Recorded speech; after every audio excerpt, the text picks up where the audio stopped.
I hate myself for loving you. So I thought I would bring on the Libertarian candidate, ter Maat. I met him on Saturday night. He was one of the people I got to meet that evening. And he's an interesting guy. How you doing, Mike? Joyce, it's good to talk to you. I'm a longtime listener, first-time caller, and wonderful to meet you at the Joseph C. Carter event the other day. Well, thank you. It was a pleasure to meet so many people who are activated. And I think more than anything, your campaign is about getting people to focus on the issues that matter. And Libertarian candidates know when they go into a race that they're a long shot, but they also know that they can move the conversation in a particular direction. So tell us, what was behind your running? I agree with your outlook on it. We do have a long-term outlook on it. We need to get our message out, and we believe that the issues that are so important to Americans and important to the folks in District 20 are what the Libertarian Party views as our bread and butter. We're all about fiscal responsibility. That means no longer wasting money in our federal budget. It means monetary responsibility. And of course, the Libertarian Party, we're the ones who stand up for individual rights and liberties when the federal government or any government starts to encroach on them. And of course, that's why the vaccine mandates and all the discussion about vaccine passports is so important to us lately. And you're a person who wears a mask when you feel like it. You think it's, certainly people are entitled to make that kind of health choice, but you're against mandates of all kinds. Well, you're exactly right. And the Libertarian Party, we are not anti-vax in any sense. If you want to go and get vaccinated, knock yourself out, right? You do you. Yeah. But when the federal government decides that you have to get vaccinated or you're going to lose your job, or you're not going to be able to participate as a full-fledged member of our society, we've got a problem with that big time. And it's not got anything to do with science. It has everything to do with individual liberty. And so we view this year as extremely important to the libertarian movement. We're very much afraid that as a society, we're drifting away from the limits imposed on our governments by the Constitution. And we think that's a big deal in the long run. A very big deal. And even more importantly, it's this idea that the three branches of government can interchange responsibilities, and that being a republic doesn't seem to be on the forefront of politicians' minds. Every state is supposed to be an entity in and of itself, doing experiments in democracy, basically, to find out what best suits that region. Right. Mm-hmm. It's so important. We believe that even state governments are taking too much authority to themselves, but to the extent to which power has been centralized in Washington at the federal level, we think that is really horrible. It's been a one-way trip toward greater authoritarianism in Washington for, I would argue, a couple of generations now, and it's really terrible. We need to push back on that, to decentralize and to bring power down to the local governments. I was so glad to hear you mention Elon Gerberg is the fellow you mentioned who is fighting against the bad ideas at the school board level here in Broward County. He is absolutely a force in nature, and I was so glad that you had a chance to meet with him the other day at the Joseph Carter event. Yeah, he was he struck me very strongly. I immediately went up to him and said, I want you to run for office. And he said, well, that was a good idea. He's got an event January 23 down at the beach where he's going to be waving signs. They're very fun events where we can raise awareness of some of the bad ideas going on at the school board level. Yeah, and that's certainly one of the big issues. One of the other big issues, and this is an area where you and I will probably not agree very much. And what I found fascinating was you are or have been a police officer here in the very county where a majority of a lot of the district is located. Yes, ma'am. And your views on criminal justice, I certainly can't say you're not entitled to them. You've been on the streets as a police officer, but you're one of these people who thinks that Republicans are protecting bad cops and Democrats are just protecting bad laws. I don't see it that way.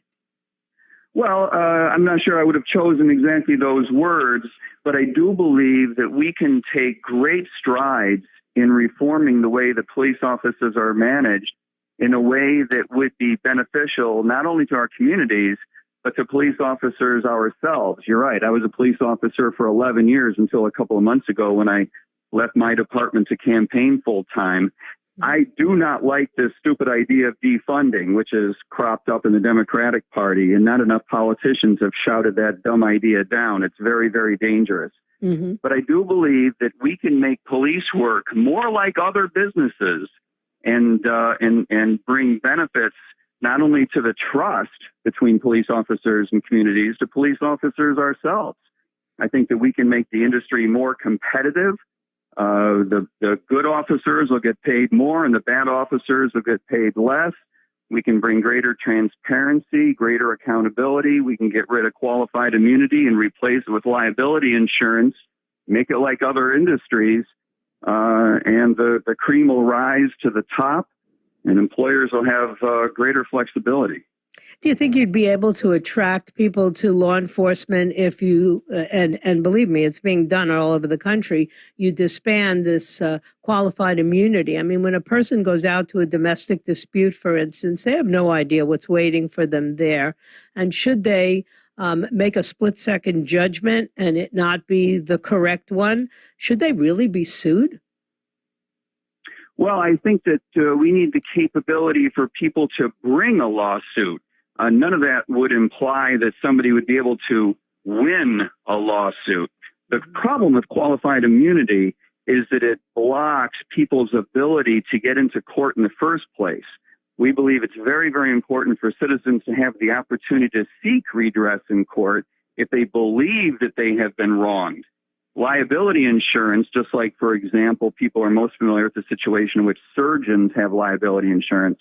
Liability insurance would be able to step in if, in those very, very rare cases, a court went in favor of a citizen claiming to be wronged and against a police officer. And the good news for both the way the industry works and for citizens and for courts is that liability insurance providers would be able to go around the roadblocks that are put in place in terms of transparency by the police unions. Politicians don't do a very good job of standing up to police unions, but insurance providers would.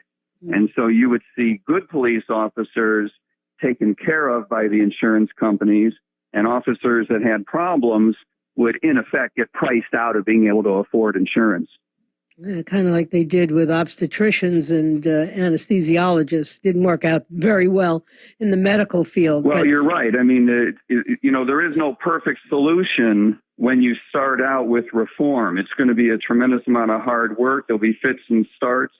But in the long run, I think one might argue that the way that we require physicians to have insurance and we require the ability to sue them when things go wrong is a better plan than just saying surgeons ought to have immunity from being sued in court. Right. The other thing, of course, where I've always deviated from the Libertarian Party is when it comes to drugs, or what you call crimes that have adult consent inherent to them: prostitution, drugs, gambling.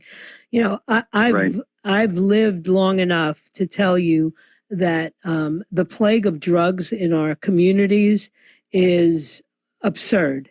And to think that if we stop prosecuting smaller crimes like marijuana, which we're doing, well, there are states where it's completely legal for recreational marijuana, that this will not create an environment that's even worse for people who suffer with addictions or depression or anything else where they self-medicate. How do you keep people alive if it's not criminal? I appreciate that. And, you know, I heard you say earlier that you've been in this business for 30 years. I find that hard to believe because you and I met the other day and you're nowhere near as old as I am. Yeah, but I agree with you. I remember the war on drugs having been fought any number of ways over the last couple of generations now. And if we agree on anything, I hope it would be this: the war on drugs has not gone well. No. I have, over the last several years, performed CPR on more overdose victims than I have arrested for felony possession, people that are in violation of drug statutes. Police will always be involved with drug problems. But I firmly believe that bringing people to jail is not the solution. We have street crime in some communities that's as bad as ever, notwithstanding the fact that it's illegal, right? Right. When we create prohibition, just like we did, 3 generations ago with alcohol, when we create prohibition, we create street crime. That's, of course, where street crime comes from. And it busts up communities. It busts up families. It sends people to jail for things that they should be seeking treatment for. It just breaks my heart every time I learn of a situation where someone didn't reach out soon enough, in part because they're afraid of prosecution. We just can't have it. So I share your concern. Our opiate addiction problem in the United States is out of control. It's gigantic. It's heartbreaking. It robs us of our family members and billions of dollars of productivity. Trust me, I share your concern. I just believe that the way that we've been fighting it has not been working. We need to try something different. And I believe that the way we need to go at this is to treat addiction like the health problem it is and stop criminalizing everything. And as I said before, you are bringing up issues through this candidacy that probably don't get talked about. All they want to talk about are the headline issues. And while they're important, I think for many people, these are issues that matter. And I appreciate you coming on. I wish you, good luck getting as much attention as possible tomorrow. I have no, proverbial dog in this race. I don't live in the district, so I couldn't vote for any of you. But I think it's a fascinating field. I have no idea what Sheila stands for, but I'm just going to presume it's what every other Democrat stands for. I can tell you that Sheila stands for giving away money for free for no good reason. She doesn't understand fiscal responsibility. I believe that it's an ethical problem as well as a responsibility to our federal government type of problem. We cannot afford her ideas either in terms of money or in terms of ethics or in terms of what it would do to our communities. It's a real problem. I hate myself for loving you.